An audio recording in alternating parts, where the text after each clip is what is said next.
Meteorologist Steve Fundero joins us now from the Super Doppler 10 Weather Center. So, Steve, what's it looking like for tomorrow? You know, things trending a little bit warmer for tomorrow, Kayla, so that means we're going to flip over to rain a little bit sooner. But what's interesting about the setup, yeah, it was cold today. It was cold yesterday. We had a lot of cold air around. This is a warm system, at least for our neck of the woods. It'll be the warm part of the system, and it'll be running right into colder air. So we're going to be right along that rain-snow line. So let's get the housekeeping out of the way, the winter weather advisory in place. Pretty much draw a line from Southampton through Isle of Wight up to Williamsburg, up to the peninsula to about Gloucester and Matthews. That's that rain-snow line early tomorrow morning. We're going to be riding that. That's where the snowflakes will be mixing in with some rain and some sleet, maybe even some freezing rain. So a little bit of a mess tomorrow morning before it all flips over to rain.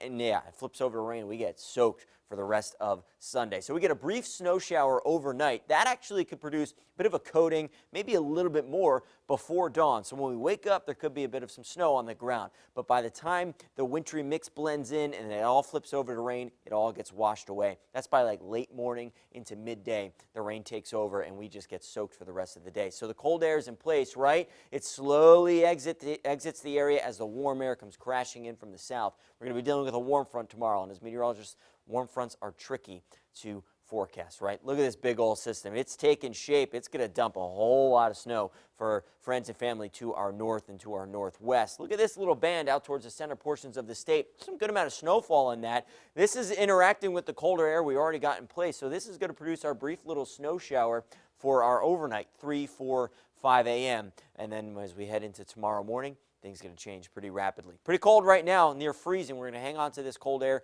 for the overnight, Kayla, before things get warm and pretty wet tomorrow. We'll talk about the timing in your full forecast. Well, Steve, thanks. And with the threat of winter weather this weekend, VDOT crews have been busy preparing. They've been salting and sanding roads to keep drivers safe. Our Tamara Scott was on the peninsula finding out just what goes into that preparation. Several public works officials on the peninsula say they have been preparing for this for quite some time. They have several brine and salt and sand trucks ready on standby for when those flurries begin. Once again, brine trucks are refilling their tanks and hitting the roads on the peninsula in anticipation of snow flurries heading this way. In preparation, city officials and VDOT are preparing the roads. Today, we spoke with the Newport News Public Works. We've been out since this morning pre-treating all of our priority routes. And that includes, bridges and overpasses and our main arterials throughout the city, such as Jefferson Avenue, Warwick Boulevard, and Oyster Point Road, things of that nature. Jason Calvert says they've been preparing for winter weather for several months. So we have 10,000 gallons of brine on hand, and we can make it as we use it.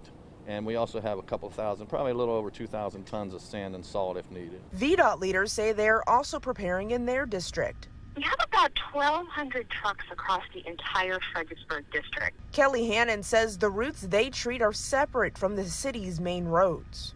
Over the past 2 days, we used tanker trucks to spray salt brine along all of the primary roads, including roads like 17, 14, all of the major routes along the Middle Peninsula. But they do help and coordinate with the cities if they ever need any help. That salt brine solution we put down soaks into the pavement, and it really helps ice from bonding to the pavement, which really helps us in keeping roads clear, making it easier for us to remove snow and ice. Both agencies say they have crews that are working the overnight shift as the snow falls. They say the brine goes down first and the salt or sand will be used afterwards to help melt away any snow or ice.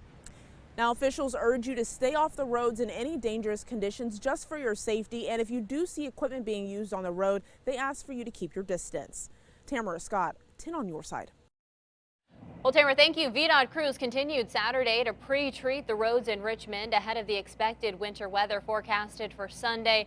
Their pre-treating operations wrapped up for Saturday in the late afternoon hours, but preparation for Sunday's storm isn't over. It can be dangerous during a storm. The first 2 hours after a storm starts are the most dangerous, but it can be dangerous at all times. You don't know when a slick spot could develop. And a reminder, travel is not encouraged during the storm, but if you have to be out on the roads, Gibson said to make sure to keep your distance from other cars, slow down, stay clear of snow plows or VDOT vehicles. We'll have continuing coverage of the wintry weather heading our way tomorrow morning. Aisha Tolliver and meteorologist Casey LaHecca will have the latest on the system. Stephanie Harris will have live reports throughout the morning.